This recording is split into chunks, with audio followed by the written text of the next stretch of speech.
और संभाल की प्रार्थना करते पूज्य महाराज जी।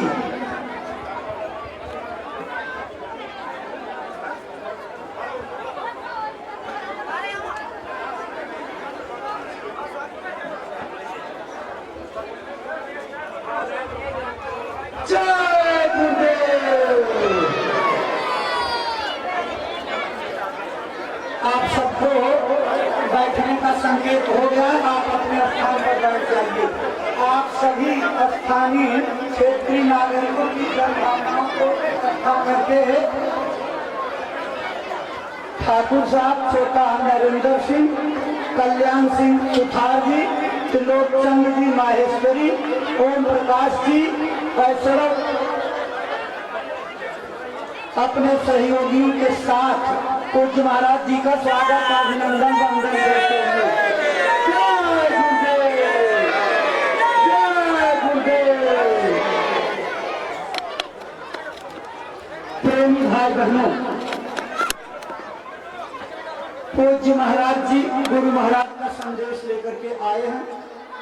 महाराज जी के पावन चरण कमलों में श्रद्धा से आदर पूर्वक प्रार्थना करते हैं कि जो संदेश मथुरा आश्रम से संकल्प बना करके चले हैं, अपनी अमरवाणी से प्रेमी भाई बहनों को सुनाने समझाने की कृपा करें, ताकि आपकी अमरवाणी से प्रेरणा प्राप्त करके भाई बहन अपने जीवन की अनमोल सांसों का उपयोग करते हुए अपना मानव तन सफल, सार्थक एवं कामयाब बना सके। परम श्रद्धेय पूज्य महाराज जी।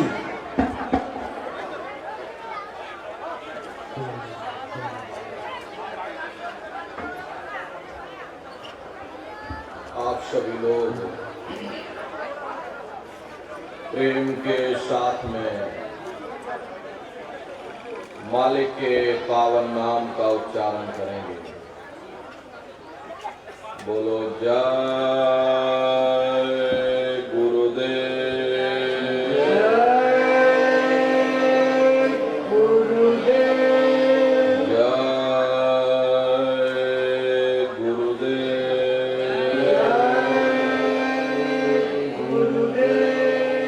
जय गुरुदेव, जय गुरुदेव।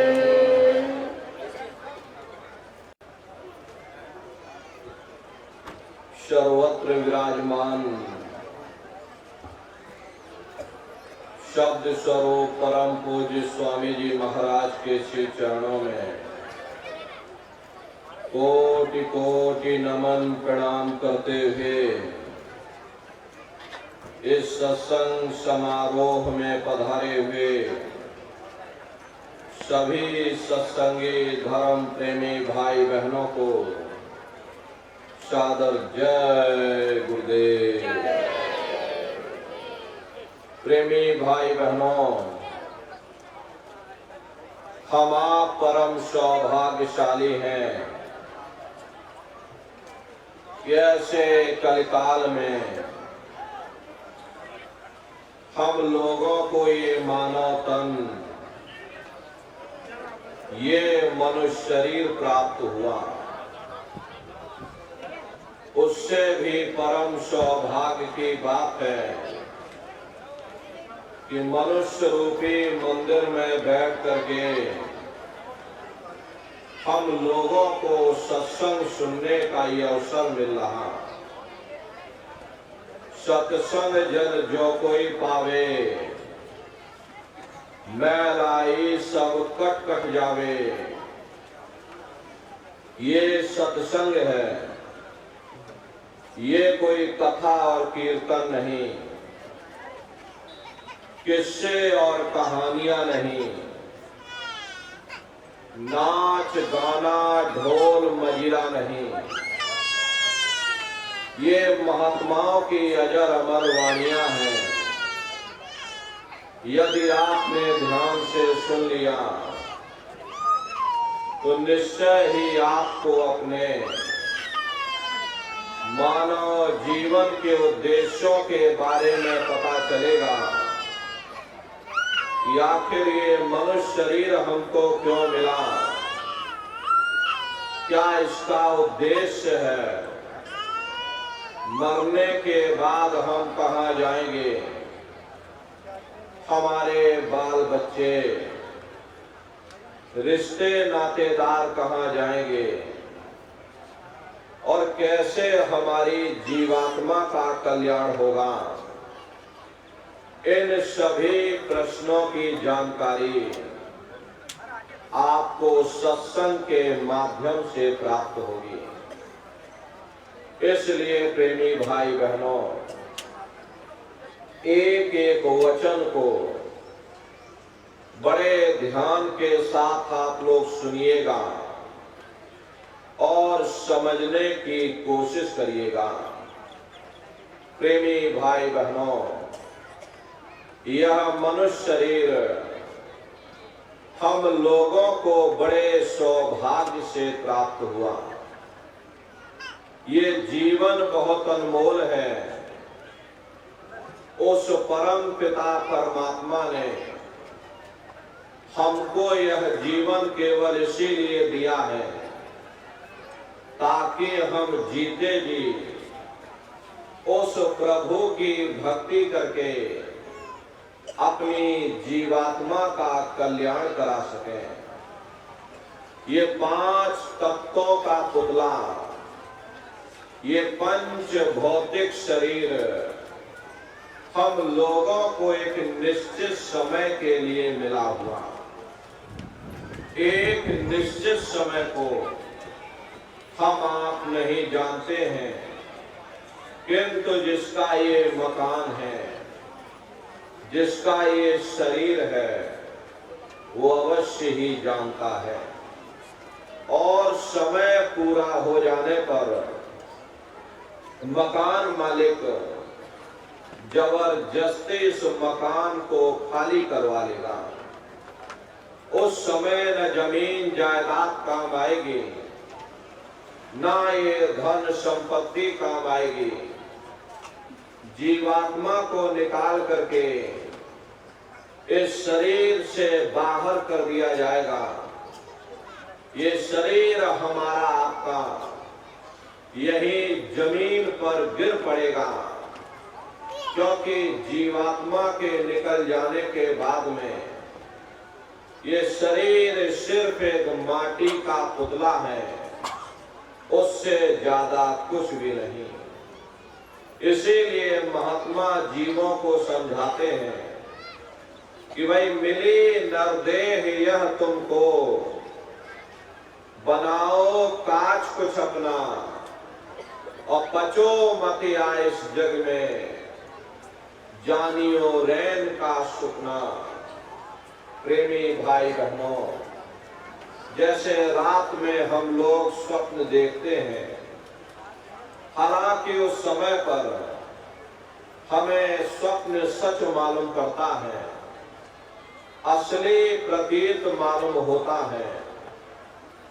लेकिन जब हम आप सुबह उठते हैं, जब हमारी आंखें खुलती हैं, तब हमें होश आता कि नहीं भाई, हम तो स्वप्न देख रहे थे, ये सब भ्रम है। ठीक उसी प्रकार से ये दुनिया भी 10-20-100 साल का स्वप्न है।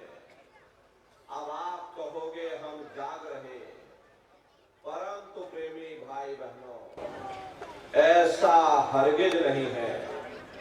जिस दिन मौत का वक्त आएगा, हम आप रोएंगे, हाय हाय करके चिल्लाएंगे कि हाय, हमने सारी जिंदगी यूं ही स्वप्न में गुजार दी। जागने का समय तो अभी आया था, जो कुछ करना था अभी करना था। लेकिन प्रेमी भाई बहनों, अब पछताए होत क्या जब चिड़िया चुग गई खेत। महात्मा प्रेम से जीवों को समझाते हैं कि भाई देह और ग्रेह सब झूठा, धर्म में काहे को कपना, ये घर बार हमारा अपना नहीं। ये पराया देश है, ये सराय खाना है, ये मुसाफिर खाना है, ये शरीर भी तुम्हारा अपना नहीं, ये भी काल का पिंजरा है, किराए का मकान है, पराया मकान है। किसी को 40-50 साल के लिए मिला, किसी को 80-90-100 साल के लिए मिल गया। जितने जितने श्वास उस मालिक ने बख्शे हैं, उसे भुगतने के बाद में हमें शरीर को यहीं छोड़ जाना। श्वास दुर्धारा नित्य ही जारी, एक दिन खाली चाम। प्रेमी भाई बहनों, एक तालाब पानी से चाहे कितना भी क्यों ना भरा हो, आप एक छोटी सी नाली काटकर खोल दीजिए, तालाब में छोटा सा छेद कर दीजिए, तो सारा पानी ही तालाब से बाहर निकल जाएगा। ठीक उसी प्रकार से हमारा ये शरीर भी श्वासों का भंडार है। जब तक श्वासों का भंडार जारी है, हम दुनिया के काम काज में उलझे हुए, लेकिन जिस वक्त ये श्वासों का भंडार खाली होगा, अरे टेलीफोन खड़क जाएंगे, तार पहुंच जाएंगे, संदेश पहुंच जाएंगे, सब रिश्ते नातेदार, सब कुटुंब परिवार वाले, सब अड़ोस पड़ोस वाले मिनटों सेकंडों में इकट्ठा हो जाएंगे। मामूली कष्ट नहीं होता। मौत के समय में घनघोर पीड़ा होती है। जनमत मरद दुसह दुख हुई।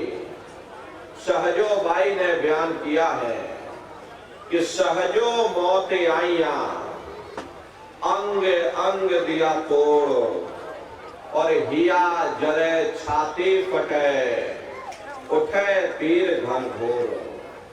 गुरु महाराज सत्संग में फरमाते थे कि जैसे 1,00,000 बिच्छू एक साथ मिल करके हमारे शरीर पर डंक मारे, उससे भी लाखों करोड़ों गुना ज्यादा मौत के समय में दर्द होता है।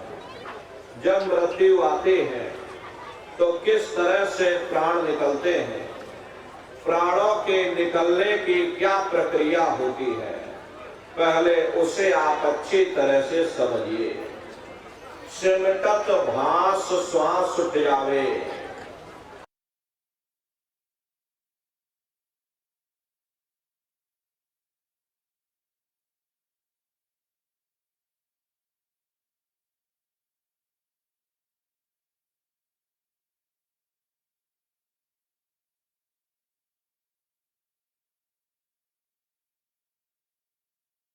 चक्र टूट करके ऊपर इंद्रिय चक्र में समा जाता।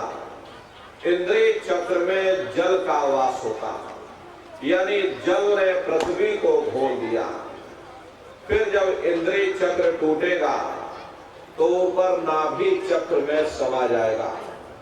नाभि चक्र में अग्नि का वास होता, यानी अग्नि ने फिर जल को सुखा दिया।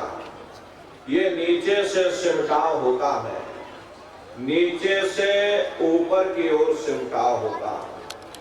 फिर जब ये नाभि चक्र टूटेगा तो हृदय चक्र में समा जाएगा। हृदय चक्र में वायु का वास होता, यानी वायु ने अग्नि को अपने में समाहित कर लिया और इस तरह से वायु आकाश में उड़ गई। ये आंखों की पुतलियां ऊपर पलट जाती हैं, मुंह खुला का खुला रह जाता। महात्मा प्रेम से जीवों को समझाते हैं कि भाई जब यह कर्म कलाय उपजावे और बुद्धि सुरत की आन दबावे, जब यह जीवात्मा पांचों तत्वों को लांग करके जल पृथ्वी अग्नि वायु आकाश पांचों तत्वों को लांग करके ऊपर आती हैं, तो काल दाढ़ में आन दवानी और जब ढरके नैनन से पानी। जब काल अपनी दाढ़ में दबाता है उस समय नेत्रों से पानी निकलता है, इंद्रियां टूट टूट करके चकनाचूर हो जाती, लगे टकटकी दिखे न भाई, वाह समय को करे सहाई। उस समय जीव टकटकी लगाकर देखता है कि कोई मेरी मदद कर दे, कोई मेरी सहायता कर दे, कोई मुझे पीड़ा से बचा ले।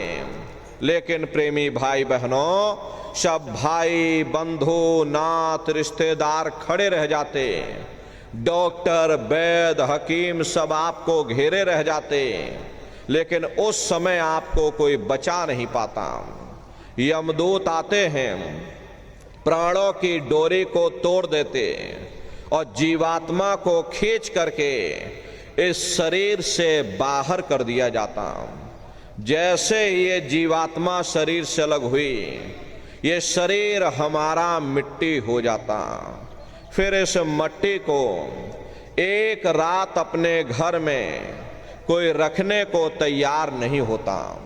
हरे आपके कितने भी सगे संबंधी क्यों ना हो, खास नात रिश्तेदार क्यों ना हो, लेकिन एक रात कोई घर में मट्टी रखने के लिए तैयार नहीं होते।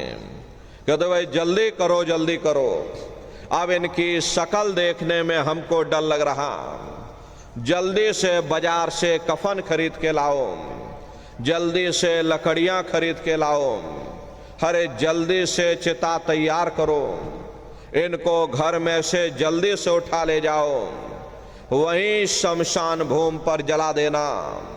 ये जो घर में इनके कपड़े लत्ते पड़े हुए, हर इनके कपड़े लत्ते भी उठा ले जाओ, वहीं शमशान भूमि पर जला देना। जिस बिस्तर पर ये लेटे रहे, ये बिस्तर भी अशुद्ध हो गया, अब इनकी छुई हुई चीज हमको घर में एक नहीं चाहिए, इसलिए इनका बिस्तर भी उठा ले जाओ, वहीं शमशान भूमि पर जला देना। लेकिन उसने कोई सोने की अंगूठी पहनी होगी, गले में कोई सोने की चैन पहनी होगी, उसे धीरे से उतार करके जेब में रख लोगे, बस वही एक अशुद्ध नहीं होगा और बाकी सब अशुद्ध हो जाएगा। हरे महात्मा कहते हैं कि भाई कुटुंब परिवार मतलब काम, बिना धन पास नहीं जाए। ये रिश्ते नातेदार, ये कुटुंब परिवार वाले, ये सब स्वार्थ के संगी साथी।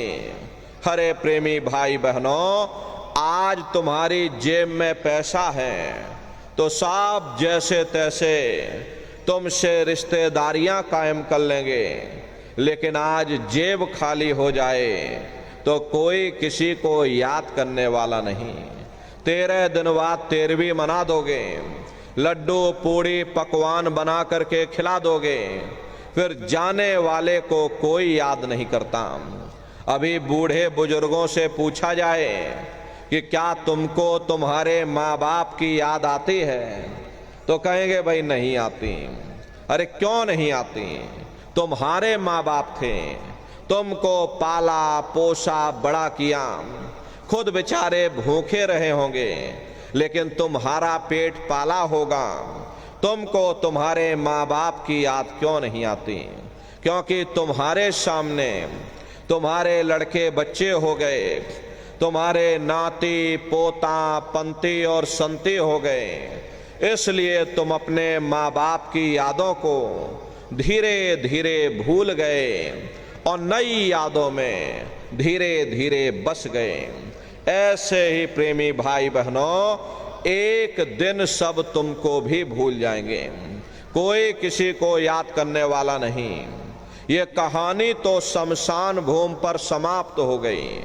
उधर देखो क्या होता, तुम्हारी जीवात्मा को ले जाकर के ऊपर धर्मराज की कचहरी में पेश कर दिया जाएगा।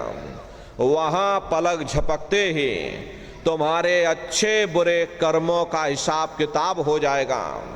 धर्मराज तुमको सजा सुना देंगे, ले जाओ इनको फलाने नरक में डाल दो, क्योंकि मैंने इनको मौका दिया था जब ये माँ के गर्भ में उल्टे लटके हुए थे, सिर इनका नीचे था, पैर इनके ऊपर थे। उस समय इन्होंने मुझसे प्रार्थना की थी कि हे मालिक, मुझे एक बार मौका दे दो, मुझे एक बार ये मनुष्य शरीर दे दो, हम भजन करेंगे, भक्ति करेंगे, हम अपनी जीवात्मा का कल्याण करेंगे। तो मैंने इनकी प्रार्थना को स्वीकार कर लिया और इनको मैंने ये मनुष्य शरीर दे दिया और कह करके मैंने भेजा था कि भाई ये मनुष्य शरीर ये किराए का मकान है, ये तुम्हारा अपना नहीं है। अगर ये तुम्हारा अपना होता तो हमेशा तुम्हारे पास रहता, ये तुम्हारा अपना नहीं।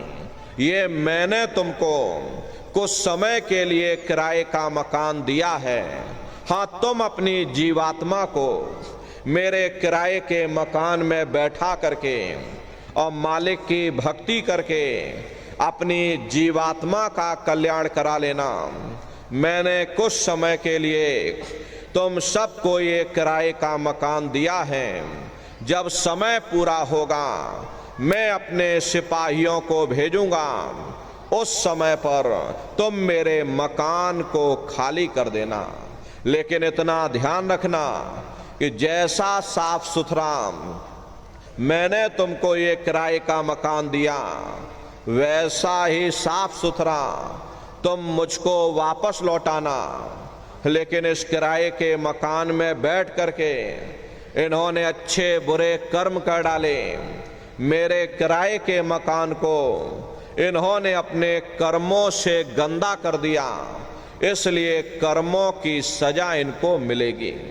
ले जाओ इनको फलाने नरक में डाल दो।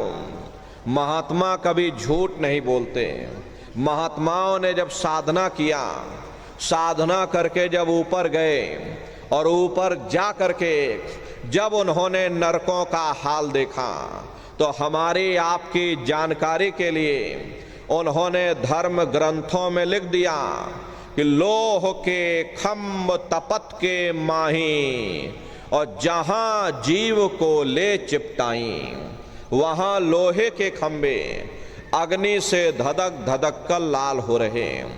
ऐसे खोटे जीवों को उन खंभों में चिपटाया जाता। जीव हाय हाय करके तड़फता है। तड़फ तड़फ जीव जुलम बुखारी, और तपत खम्भ दुखी उपजे भारी। असहनी वेदना होती, असहनी दुख दर्द होता। जीव वहां रोता चिल्लाता रहता। लाखों लाख जोजन मील तक तुम्हारे रोने चिल्लाने की आवाज जाती है, लेकिन प्रेमी भाई बहनों, वहां कोई तुम्हारी पुकार सुनने वाला नहीं, कोई तुम्हारी दर्द भरी आवाज को सुनने वाला नहीं। हरे महात्मा कहते हैं कि भाई नर के अनेक और हैं, कहाँ लग कहूं बखान।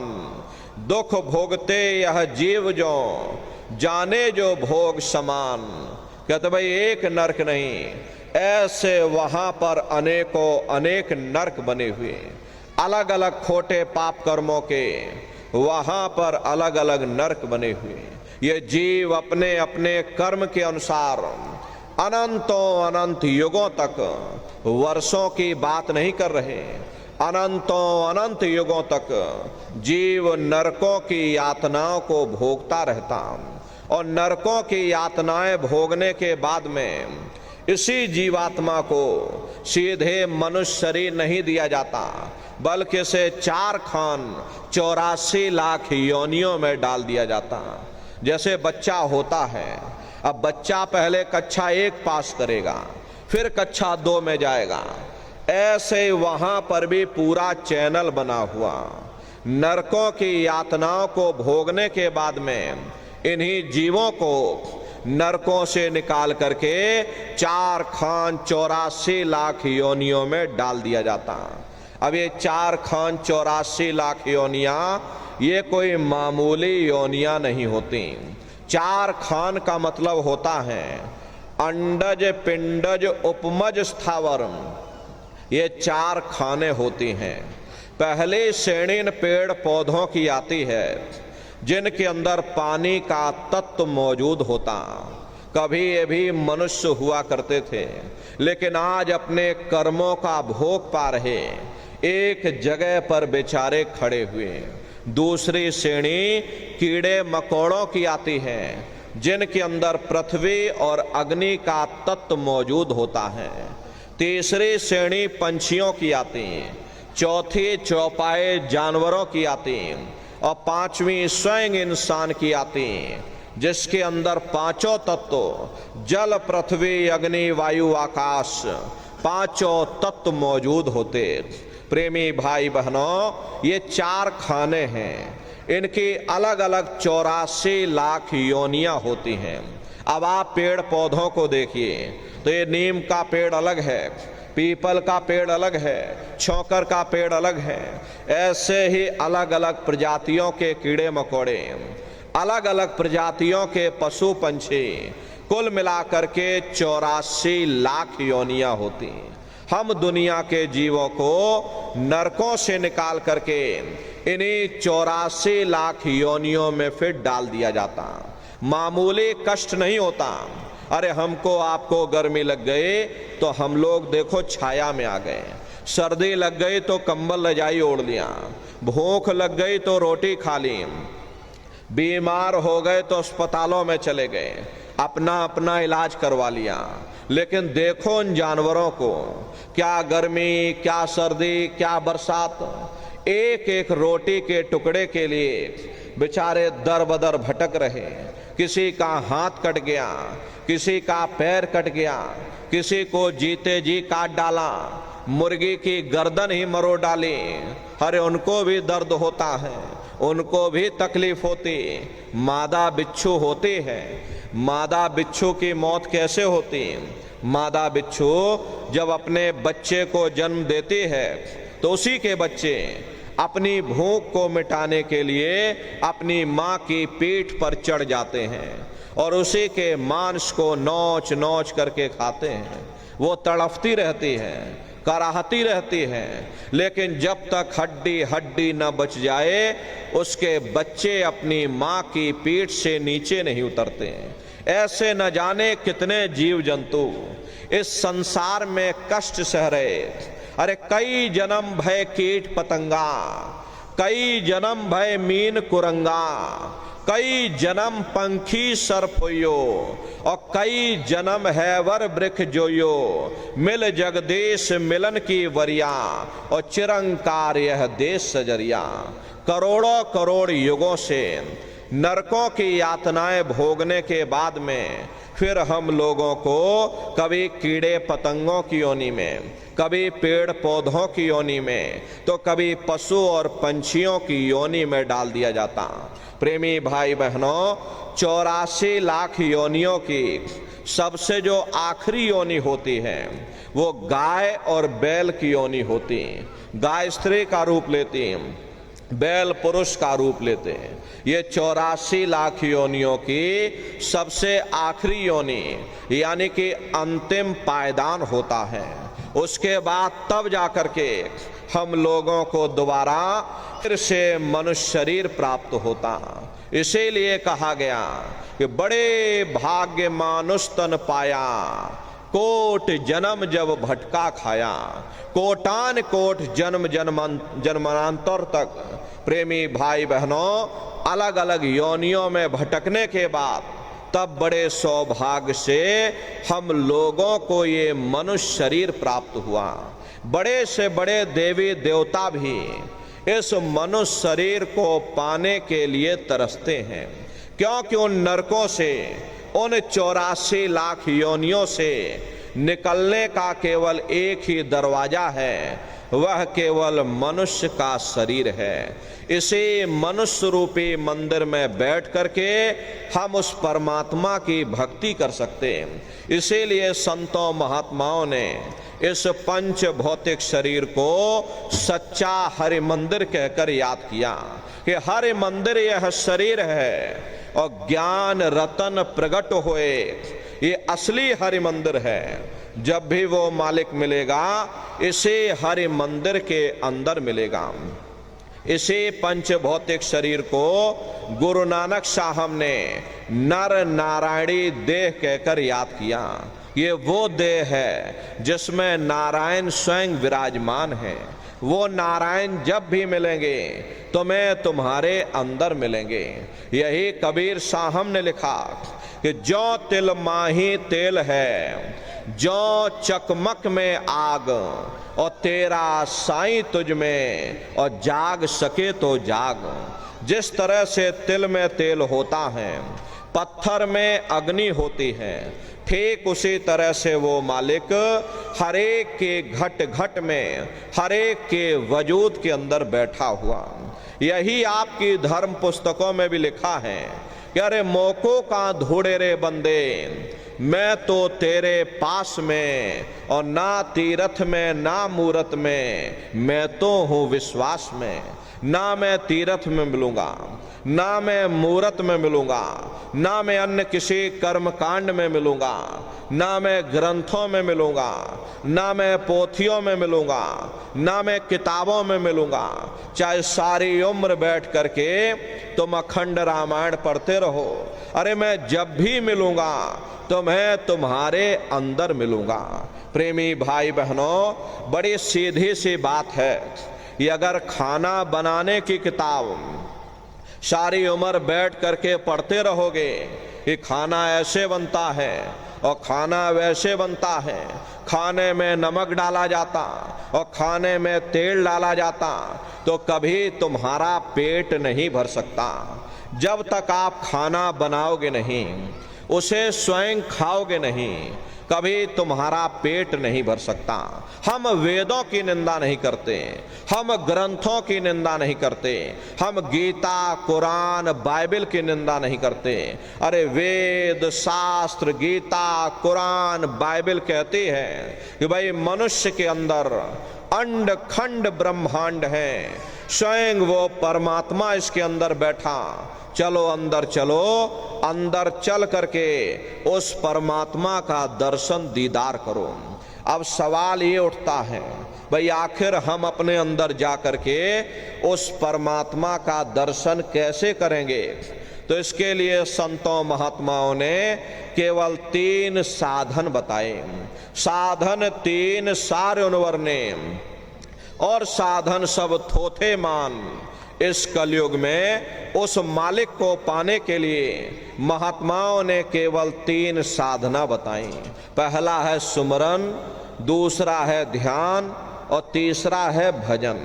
सुमरन कहते हैं मालिक को याद करना, ध्यान कहते हैं दृष्टि को एकाग्र करना, और भजन कहते हैं कान में उंगली डाल करके उस शब्द को सुनना, उस नाम को सुनना, उस देववाणी आकाशवाणी को सुनना जो 24 घंटे तुम्हारे अंदर गूंज रही। प्रेमी भाई बहनों, ये सुरत शब्द नाम योग की साधना है। संतों का जो इतिहास रहा, संतों के इतिहास में सबसे पहले कबीर साहब आए, जिन्होंने सुरत शब्द नाम योग की साधना जारी की। उसके बाद गुरु नानक साहब आए। गुरु नानक साहब ने भी सुरत शब्द नाम योग की साधना जारी की। उसके बाद और भी महात्मा आए, कबीर, नानक, दादू दरिया, भीखा, रविदास, पलटू, जगजीवन। चित्रकूट में आप चले जाइए, गोस्वामी जी महाराज जिन्होंने रामचरित्र मानस बनाई, उन्होंने भी सुरत शब्द नाम योग की साधना जारी की। अरे आपके राजस्थान की धरती पर देखो मीराबाई हुई, सहजोबाई हुई, उन्होंने भी उस मालिक को पाया तो सुरत शब्द नाम योग की साधना करके पाया। प्रेमी भाई बहनों, ये सुरत शब्द नाम योग की साधना है। इस साधना की 3 क्रियाएं हैं, सुमरन, ध्यान और भजन। तो कैसे आप लोग सुमरन करोगे, कैसे ध्यान और भजन करोगे, बैठ करके अच्छी तरह समझिएगा और फिर घर पर जा करके करिएगा। तो सबसे पहले सुमरन कैसे किया जाएगा? सुमरन करने के लिए एक माला आप लोग ले लेना। ये देखिए प्रेमी भाई बहनों, 108 दाने की ये माला है। अपने अपने घरों में बैठ करके बाहर से अपनी आंख को बंद कर देना।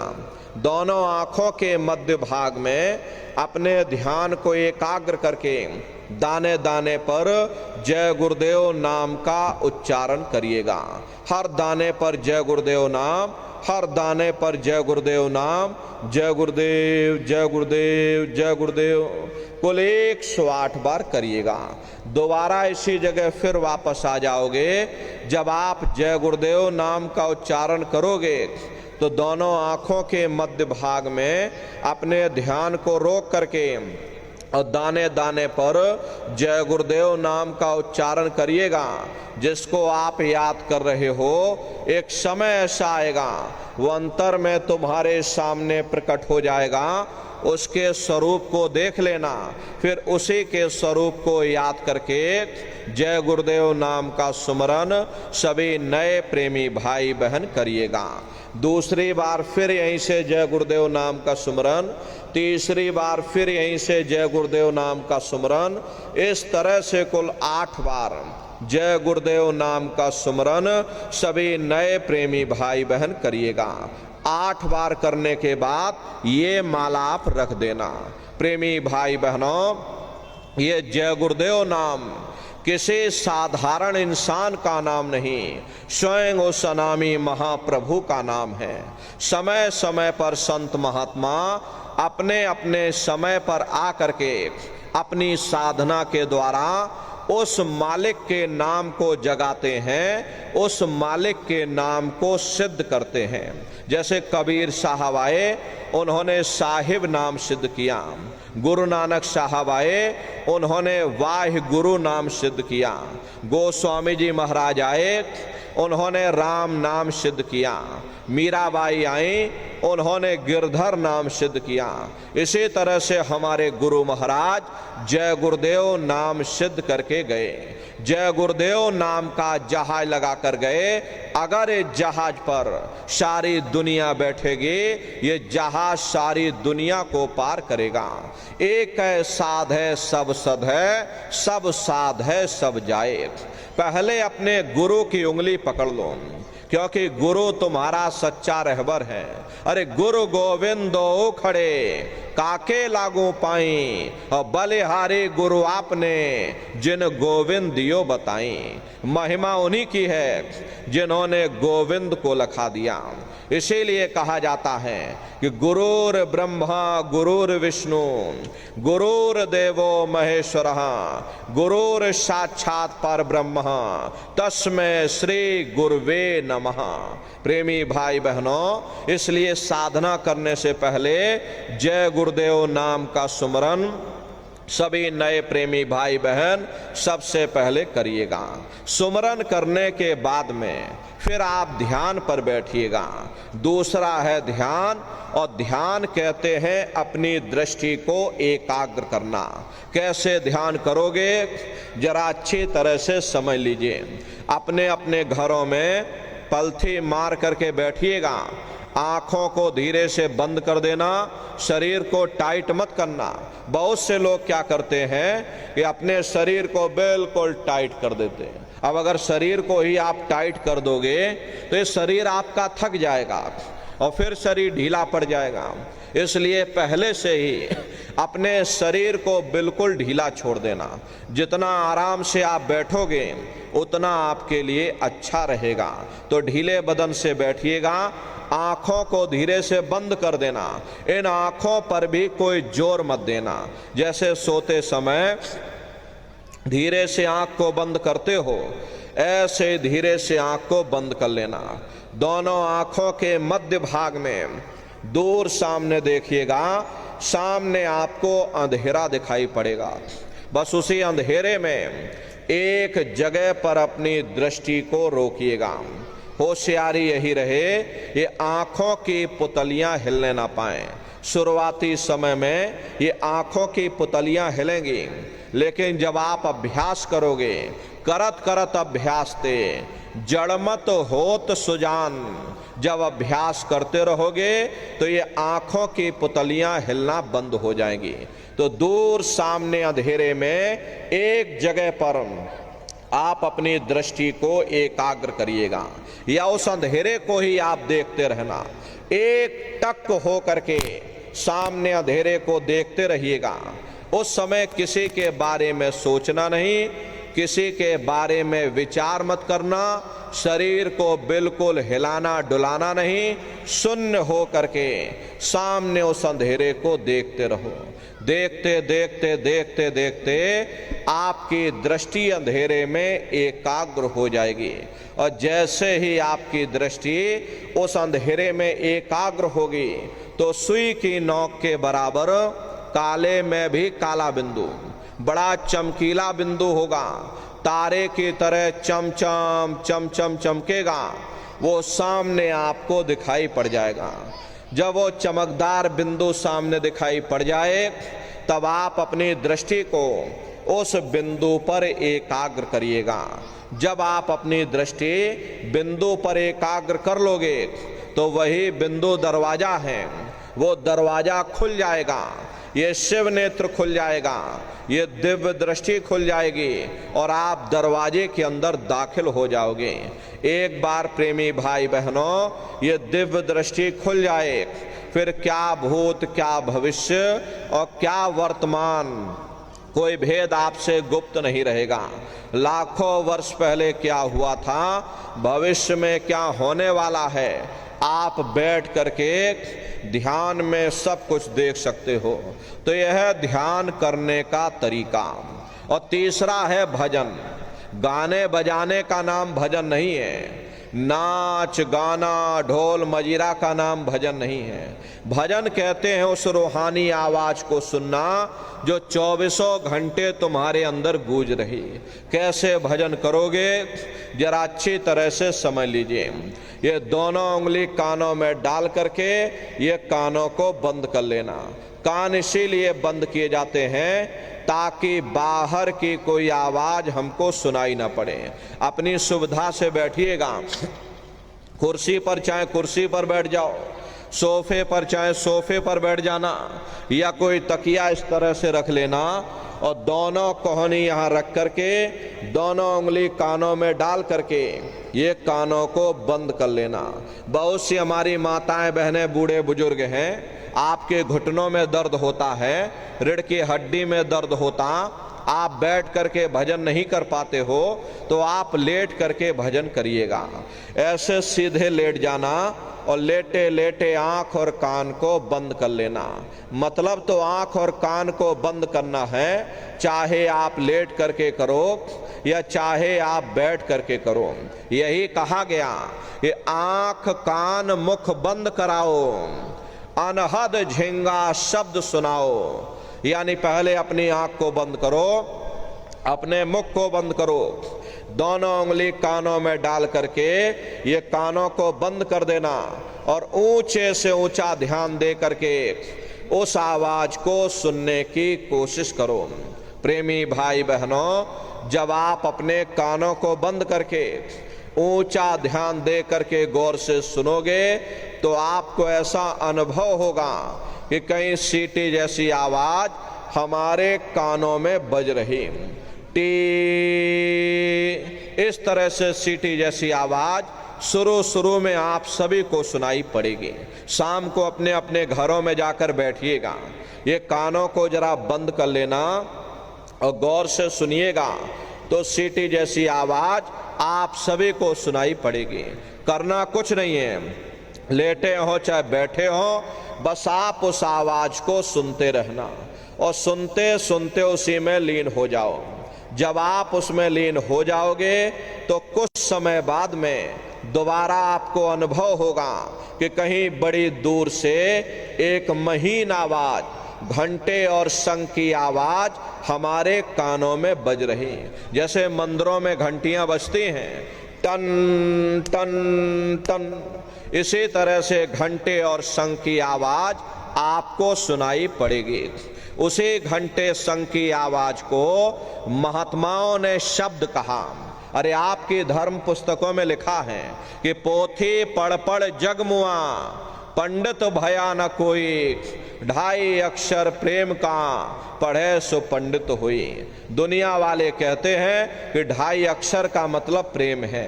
प्रेम नहीं है, प्रेम में तो मात्रा लगी हुई।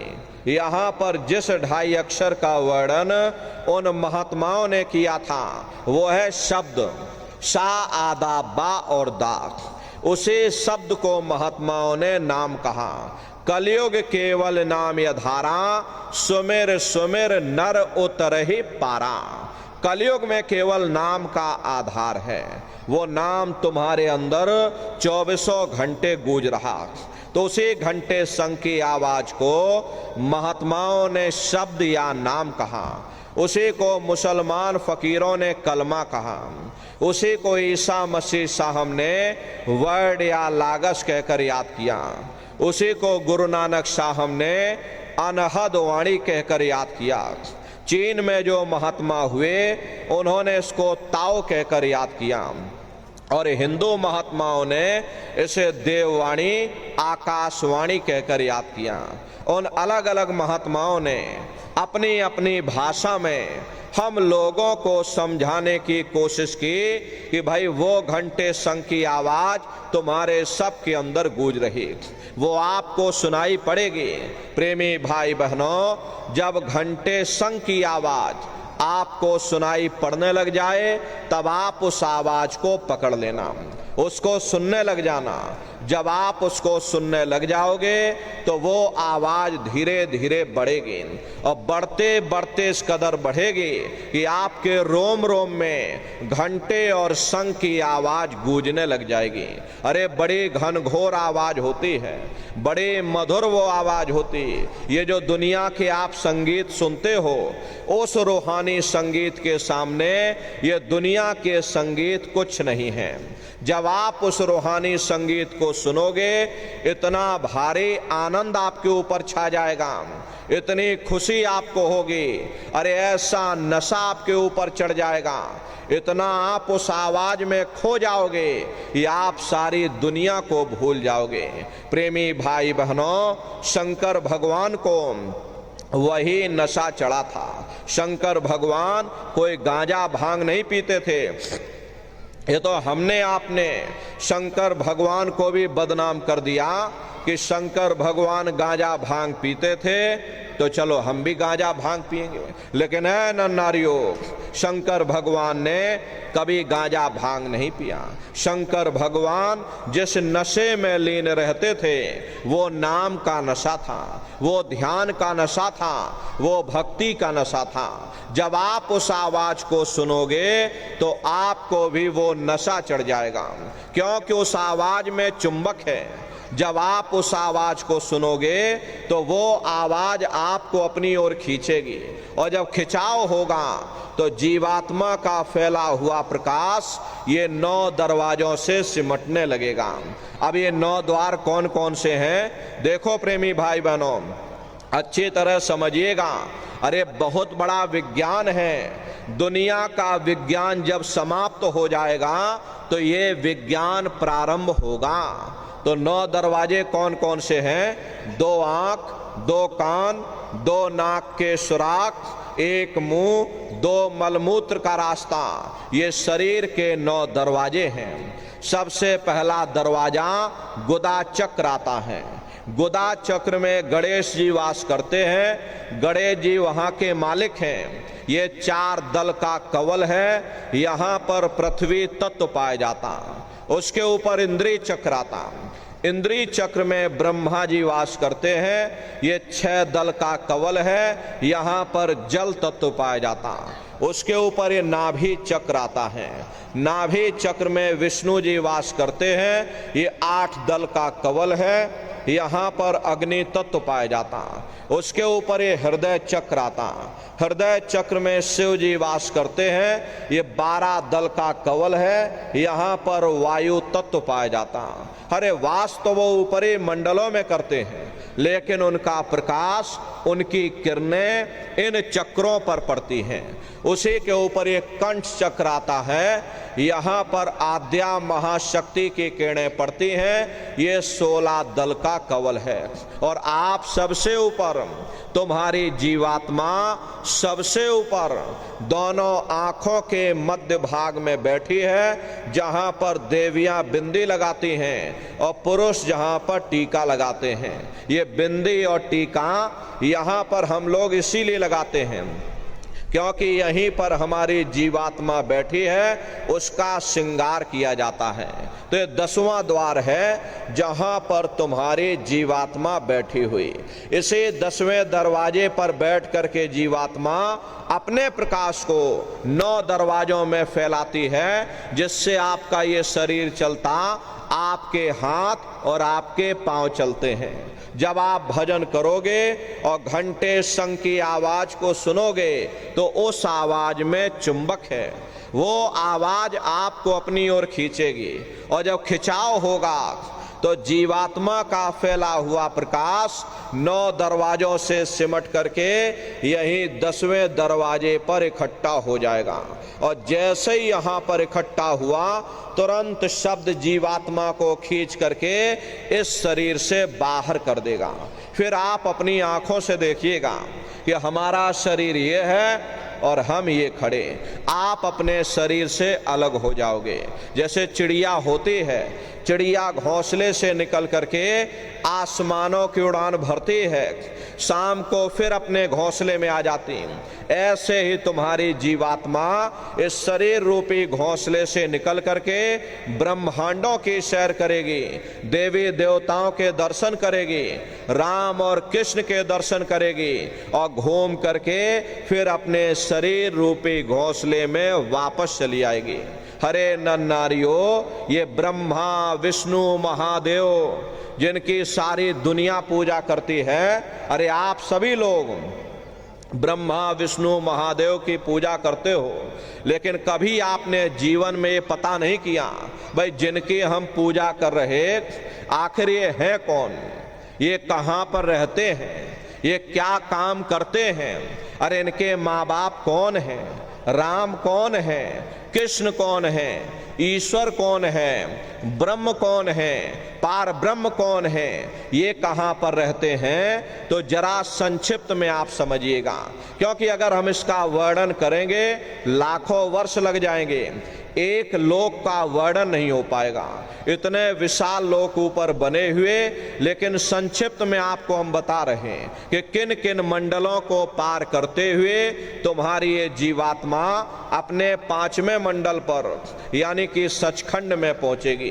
प्रेमी भाई बहनों, जब आप भजन करोगे और घंटे शंख की आवाज को पकड़ करके जब आप शरीर रूपी घोंसले से बाहर निकल जाओगे, तो उसी घंटे शंख की आवाज को पकड़कर यह जीवात्मा ब्रह्मांडों की चढ़ाई करती है।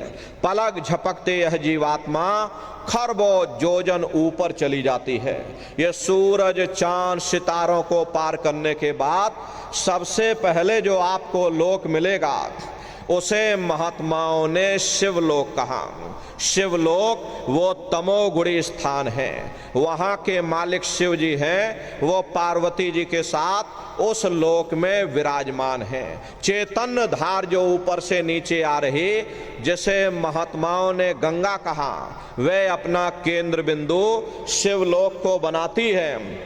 इसीलिए शिव जी की जटा में गंगा दर्शाई जाती हैं। इस लोक में असंख्यों जीवात्माएं रहती हैं। ये सभी जीवात्माएं शिव स्वरूप में मौजूद होती हैं। जब आप वहां पहुंचोगे, शिव जी का जब प्रत्यक्ष दर्शन करोगे, तो आपका स्वरूप भी शिव के समान यानी कि शिव स्वरूप हो जाएगा। शिव जी का दर्शन करने के बाद फिर जब आप ऊपर चढ़ोगे, उसी के ऊपर ब्रह्मा जी का लोक आएगा। ब्रह्मा जी का लोक वो रजोगुणी स्थान है। वहां के मालिक ब्रह्मा जी हैं, वो गायत्री, सावित्री और सरस्वती के साथ उस लोक में विराजमान हैं। और ब्रह्मा जी का दर्शन करने के बाद फिर घंटे शंख की आवाज को पकड़कर फिर जब आप ऊपर की ओर चढ़ोगे, उसी के ऊपर विष्णु लोक आएगा। विष्णु लोक वो सतोगुणी स्थान है। वहां के मालिक विष्णु जी हैं, उनका बड़ा मनमोहक स्वरूप है। उनकी 4 भुजाएं हैं और चारों भुजाओं में शंख, गदा, पद्म और चक्र सुशोभित हैं। और आप क्षीर सागर में लक्ष्मी जी के साथ विराजमान। ये तीनों देवता ब्रह्मा, विष्णु और महादेव अपने अपने लोक में बैठ करके राज कर रहे हैं। एक रचयिता है जो जीवों को रचता है, एक पालनहार है जो जीवों को पालता है, और एक संहार करता जो जीवों को नष्ट कर देता। इनकी जो माता हैं वो आद्या महाशक्ति हैं। ब्रह्मा, विष्णु, महादेव लोक के ऊपर वो आद्या महाशक्ति का लोक आता, और उसी लोक को पार करने के बाद सबसे पहला देश पड़ता है, या यूं कह लीजिए कि पहली राजधानी पड़ती है, जिसे महात्माओं ने सहस दल कवल कहा। वो राजधानी है। ये ब्रह्मा, विष्णु, महादेव के जो लोक हैं, उस राजधानी के अंतर्गत आने वाले जिले हैं। आप इस तरह से समझिए जैसे आपके राजस्थान की राजधानी जयपुर है, ये भीलवाड़ा आपका जिला है। इसी तरह प्रेमी भाई बहनों, वो सहस दल कवल राजधानी है। राजधानी का जो मालिक है वो निरंजन भगवान है। ये ब्रह्मा, विष्णु और महादेव ये निरंजन भगवान के ही पुत्र हैं, और ये आद्या महाशक्ति ये निरंजन भगवान की अर्धांगिनी है। और निरंजन भगवान स्वयं तीनों लोकों के मालिक हैं। उन्हीं को त्रिलोकीनाथ कहा जाता। हिंदू उन्हीं को परमात्मा कहते, मुसलमान उन्हीं को खुदा कहते, ईसाई उन्हीं को गॉड कहते। ये जल एक है। जल को चाहे आप नीर कह लो, चाहे पानी कह लो, चाहे वाटर कह लो। घंटे और शंख की आवाज जो हर इंसान के अंदर गूंज रही, वो आवाज उन्हीं के मुखार बिंद से हो रही। निरंजन भगवान का जो स्वरूप है वो ज्योतिष स्वरूप है। 1000 बातें की अखंड ज्योति वहां पर बराबर जल रही। हम आप मंदिरों में ज्योत जलाते हैं, ये तो हम आप उसकी नकल करते हैं। महात्माओं ने आपको चिन्ह बता दिया, भाई उनका ऐसा स्वरूप है, तो हम लोग यहाँ पर नकल करने लगे। अरे इस ज्योत में तेल की जरूरत पड़ती है और बाती की जरूरत पड़ती है, लेकिन वो अखंड ज्योति ऐसी है जिसमें ना तेल की जरूरत है और ना बाती की जरूरत है। पलटू साहब ने जिक्र किया है कि उल्टा कुआ गगन में और तिसमें जरे चिराग, और तिसमें जरे चिराग, बिना रोगन बिन बाती, और 6 ऋतु 12 मास जरत रहे दिन राती। और सतगुर मिले जो होए ताहि की नजर में आवे, और बिन सतगुर नहीं कोई वाह को दर्शावे। वो अखंड ज्योति ऐसी है जिससे पूरा ब्रह्मांड प्रकाशवान हो रहा। जितनी भी अवतारी शक्तियां आई, राम आए, राम को वहीं से नीचे उतारा गया। इसीलिए उस देश को अयोध्या नगरी या कौशलपुर देश भी कहा गया। अरे गोस्वामी जी महाराज जब साधना करके वहां पहुंचे, तभी गोस्वामी जी महाराज ने रामचरितमानस में लिख दिया। क्या उन्होंने रामचरितमानस में लिखा? देखिए गोस्वामी जी महाराज कहते हैं कि मुद्यो नैन त्रिशत में भयो, पुन चितवत कौशलपुर गयो। जब मैंने अपने बाहर की आंख बंद की, मेरे अंतर की आंख खुल गई, और मैं क्या देख रहा हूं, मैं कौशलपुर देश में पहुंच गया। मोह विलोक राम मुस्काई, मुझे देख करके राम भगवान प्रसन्न हो गए। उन्होंने ऊपर जाने का मुझे रास्ता दे दिया। मैं ऊपर जा करके क्या देख रहा हूं कि उधर माज सुन अंडज राया, देखे बहु ब्रह्मांड निकाया, अति विचित्रता लोक अनेका, और रचना अधिक एक तेका। विचित्र विचित्र भांत के वहां पर लोग बने हुए, एक से सुंदर एक सोने के महल बने, जिनकी शोभा अवर्णीय है। प्रेमी भाई बहनों, वो राम भगवान का देश है, वो असली अयोध्या नगरी है। जब आप वहां पहुंचोगे और वहां की रचनाओं को देखोगे, देखते ही रह जाओगे।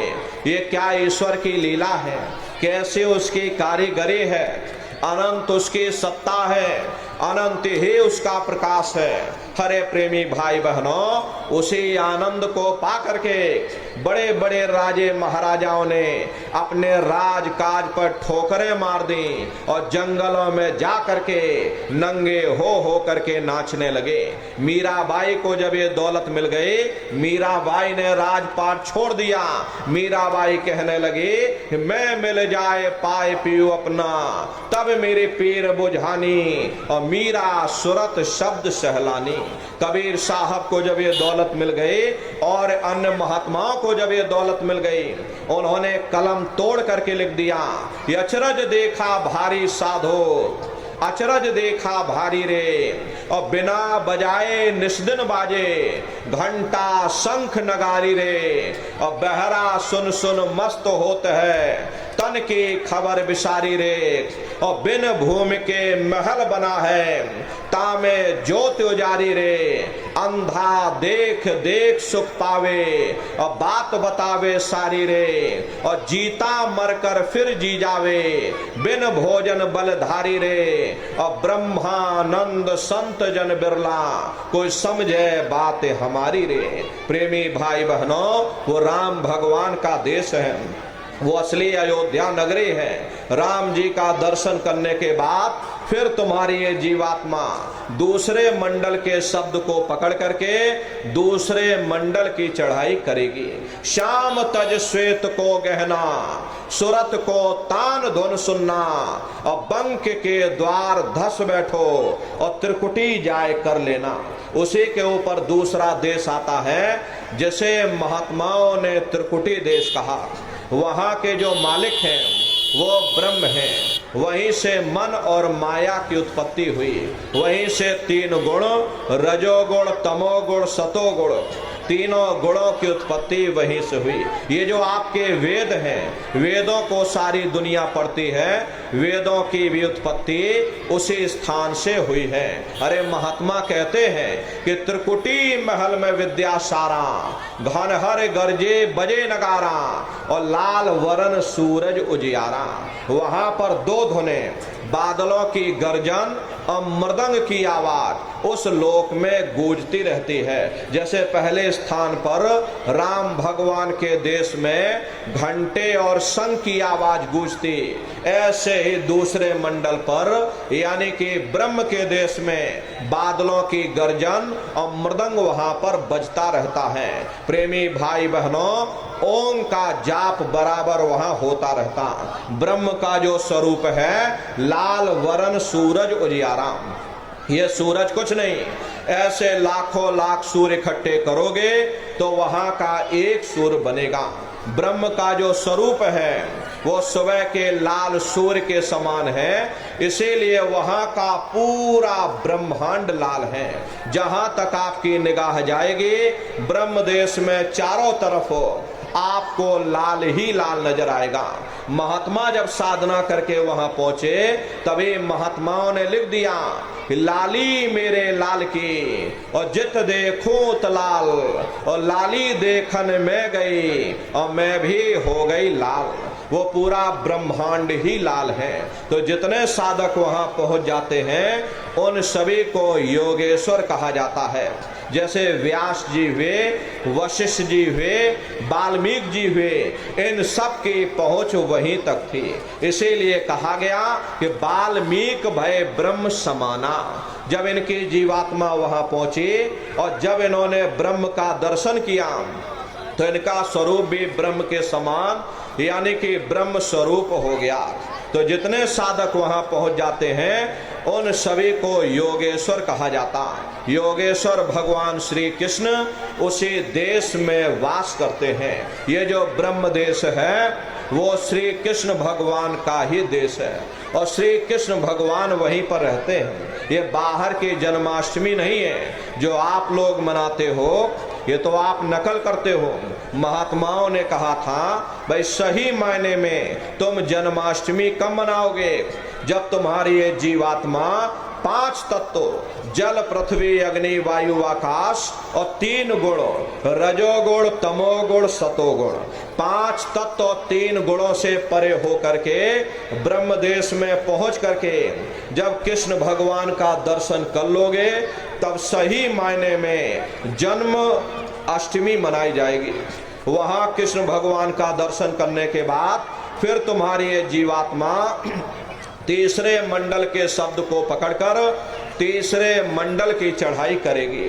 आगे पहुंची सुन झंकार ररंकार ध्वनि सुनी पुकार, आगे श्वेत शून्य है भाई और मान सरोवर पैठ नहीं। उसी के ऊपर तीसरा देश आता है जैसे महात्माओं ने शून्य देश कहा। वहां के जो मालिक हैं वो रारंग पुरुष यानी कि पार ब्रह्म पुरुष हैं। वहां किंगरी और सारंगी 2 धुनें उस लोक में गूंजती रहती हैं। प्रेमी भाई बहनों, उसी स्थान पर एक बहुत बड़ा अमृत का सरोवर बना है जिसे महात्माओं ने मान सरोवर कहा। जब तुम्हारी ये जीवात्मा उस मान सरोवर में स्नान कर लेगी तो जन्म जन्मांतरों के मैले पाप कर्म साफ हो जाएंगे। अरे यहाँ के पानी से तुम्हारे कर्मों की सफाई नहीं होने वाली। ये बाहर का पानी तुम्हारे शरीर के मैल को धो सकता, लेकिन जो पापों का मैल है, जो अंतःकरण में कर्मों की गंदगी जमा, वो जब साफ होगी जब आप तीसरे मंडल पर पहुंच करके उस गंगा में डुबकी लगाओगे। उसमें स्नान करने के बाद ये जीवात्मा हंस रूप हो जाती है। हंसन मिले हंसा हो जाई, मिले जो अमी आहारा है। जीवात्मा का खुद का प्रकाश उस अमृत के सरोवर में स्नान करने के बाद 16 सूर्य के बराबर हो जाता। तब फिर यही जीवात्मा चौथे मंडल के शब्द को पकड़कर चौथे मंडल की चढ़ाई करती है। 2 पर्वत के संग निहारो भंवर गुफा ते संत पुकारो। 2 पर्वतों को पार करने के बाद वो बड़ा सुंदर देश आता जिसे महात्माओं ने भंवर गुफा कहा। वहां के जो मालिक हैं वो सोहंग पुरुष हैं और सोहंग पुरुष का दर्शन करने के बाद ताके परे धाम सतनामा और बीन बजे सतलोक ठिकाना। सोहंग देश के ऊपर वो 5वां देश आता है जिसे महात्माओं ने सचखंड देश कहा। वो सचखंड देश अजर अमर अविनाशी सदा एक रस रहने वाला देश है। वहां ना काल है, ना कर्म है, ना दुख है, ना संताप है, न पुण्य है ना पाप है। जो जीवात्माएं वहां पहुंच जाती हमेशा के लिए जन्म मरण के बंधनों से आजाद हो जाती। वहां के जो मालिक हैं वो सत्पुरुष भगवान हैं जिनके रोम रोम में खरबों खरब सूरज चांद सितारे प्रकाशवान। वही हमारे आपके सच्चे मालिक हैं, वही हमारे आपके सच्चे पिता हैं। अरे हमको को महात्माओं ने राम भी कहा। अरे आपकी धर्म पुस्तकों में लिखा है एक राम दशरथ का बेटा, एक राम घट घट। ईसा मसीह साहब नहीं आए थे तब कोई ईसाई नहीं था, और पीछे लौटते चले जाओ तो केवल मनुष्य ही मनुष्य रह जाते। ये रगड़े झगड़े किसने पैदा किए? ये हमने आपने पैदा किए। अरे कोई भी महात्मा यहाँ पर आकर के ना कोई कौम मनाने आता, ना कोई मौत की सजा मिलेगी, कोई बच नहीं सकता, क्योंकि ये कर्म भूमि है। यहाँ तुम जैसा कर्म करोगे वैसा फल तुमको मिलेगा। देखिए इस कर्म भूमि पर कृष्ण भगवान तक नहीं बच पाए। उस समय बाली को छिप करके बाण मारा, वही बाली कृष्ण अवतार में बहेलिया बन करके आ गया। कृष्ण भगवान के पैरों में पद्म चमकता था, हिरण की आंख समझ करके अब बहेलिया है घर परिवार बांट करके रख दिया, जमीन जायदाद